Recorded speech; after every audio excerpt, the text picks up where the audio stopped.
বিহারে কালকে একজনকে পিটিয়ে হত্যা করা হয়েছে এবং প্রতিদিন পরিযায়ী শ্রমিকদের উপর অত্যাচার হচ্ছে, আক্রমণ হচ্ছে। ডাবল ইঞ্জিন সরকার, যেখানে বিজেপি গভর্নমেন্ট আছে, তারাই এখানে মানুষের নাম কাটছে আর তারাই আমাদের লোকেদের পিটিয়ে হত্যা করছে।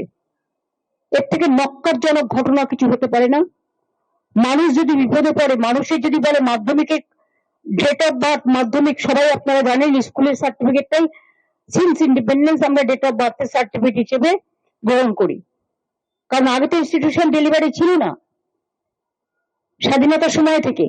আজকে যদি হঠাৎ বলে দেয় 2 মাস বাদে যে আবার নতুন করে চ্যাপ্টার খোলো, এটা গ্রহণ হবে না।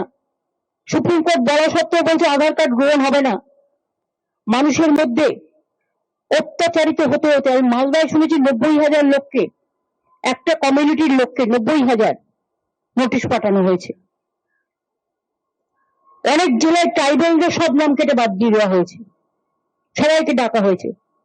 এমনকি x former secretary, foreign secretary, তাকেও ডাকা হয়েছে, অমর্ত্য সেনকেও ডাকা হয়েছে, লক্ষ্মীরতন শুক্লাকেও ডাকা হয়েছে, দেবকেও ডাকা হয়েছে, কমটন দত্তকেও ডাকা হয়েছে, জয় গোস্বামীকেও ডাকা হয়েছে।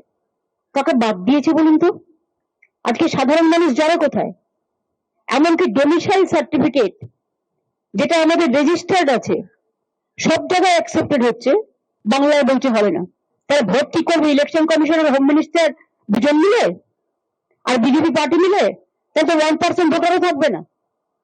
যাই হোক, এটা কোর্টে কেস চলছে, কোর্ট ডিসাইড করবে। তারপরে আমরা আমাদের, যেমন আমি আপনাদের পরিষ্কার বলি, আমার decision, I am dedicated of the people, by the people, for the people. আমি ডেডিকেটেড ফর দ্য পিপুল। মানুষের সাথে ছিলাম, আছি, থাকবো এবং মানুষের জন্য লড়াই জারি থাকবে, গণতন্ত্রকে প্রতিষ্ঠা করার জন্য, অন্যায়ের বিরুদ্ধে, অত্যাচারের বিরুদ্ধে, স্বৈরাচারীর বিরুদ্ধে, অটোক্রেসির বিরুদ্ধে, ডেমোক্রেসি রক্ষা করার জন্য। এই লড়াই চলছে এবং চলবে, আগামী দিন আরো জোরদার হবে।